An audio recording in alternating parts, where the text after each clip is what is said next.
আমাদের সাথে যুক্ত হয়েছেন নাহিদ রেজা। নাহিদ, তাপমাত্রা কত রেকর্ড করা হয়েছে আজ ঠাকুরগাঁওয়ে, আর এই কতদিন পর্যন্ত চলতে পারে এই পরিস্থিতি, কি বলছে আবহাওয়া অফিস?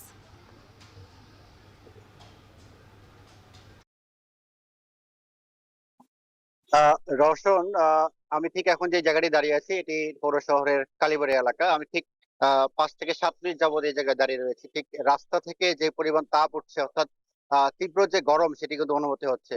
আপনি যেটি বলছেন যে তাপমাত্রার কত ডিগ্রি, সেটি বিষয় যদি আপনাকে জানি, যে আমাদের ঠাকুরগাঁয়ে কিন্তু কোনো আবহাওয়ার অফিস নেই, যার কারণে এখানকার যে কৃষি অফিস রয়েছে তারা একটি তাপমাত্রা এখানে নিয়ন্ত্রণ, তাপমাত্রা যে রেকর্ড সেটিকে এখানে তারা জানিয়ে থাকেন। আমরা এই কিছুক্ষণ আগেই যে ঠাকুরগাঁও কৃষি অফিস রয়েছে, তার কৃষি অফিসের উপপরিচালকের সঙ্গে কথা বলেছিলাম। তিনি যে বিষয়টি বলছেন যে আজকে তাপমাত্রা তারা এখন পর্যন্ত রেকর্ড করেছে প্রায় 37 ডিগ্রি সেলসিয়াস, এবং কি গত কয়েকদিন থেকেই ঠাকুরগাঁয়ে আমরা লক্ষ্য করেছি যে তীব্র গরম বিরাজ করছে, এবং কি এই তীব্র গরমে কিন্তু এক প্রকার জনজীবনে একটা বিপর্যস্ত নেমে এসে পড়েছে।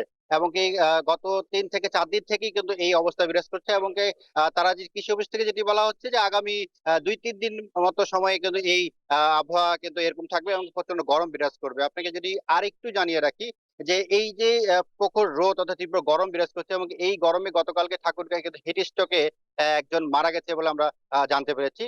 তার বয়স প্রায় 50 বছরের মতো ছিল। তিনি একজন ছাগল ব্যবসায়ী ছিল বলে আমরা জানতে পেরেছি। আরেকটু যদি আপনাকে জানিয়ে রাখি যে তীব্র গরমে সব থেকে বেশি যারা বিপাকে পড়েছেন, অর্থাৎ যারা রিক্সা চালক, খেটে খাওয়া মানুষ যারা রয়েছেন, তারা অনেকটাই বিপাকে পড়েছেন। তীব্র গরমের কারণে অনেকেই প্রয়োজন ছাড়া বাসা থেকে কিন্তু তারা বের হচ্ছেন না। যারা কর্মজীবী আছে তারা এখানে বের হচ্ছে না, যার কারণে অনেকটাই বিপাকে পড়েছেন। আমি স্বাস্থ্য বিভাগের সঙ্গে কথা বলেছিলাম, তারা যেটি বলছেন যে এই তীব্র গরমে পানি এবং তরল জাতীয় যেসব খাবার সেগুলো খেলে কিছুটা স্বস্তি পাওয়া যেতে পারে, এবং এই বিষয়টি তারা কিন্তু বলছেন। সর্বোপরি বলতে পারি ঠাকুরগাঁয়ে তীব্র গরমে এক নাভিশ্বাস অবস্থা হয়ে পড়েছে। রওশন, এই ছিল ঠাকুরগাঁও থেকে আমার কাছে গরমের সর্বশেষ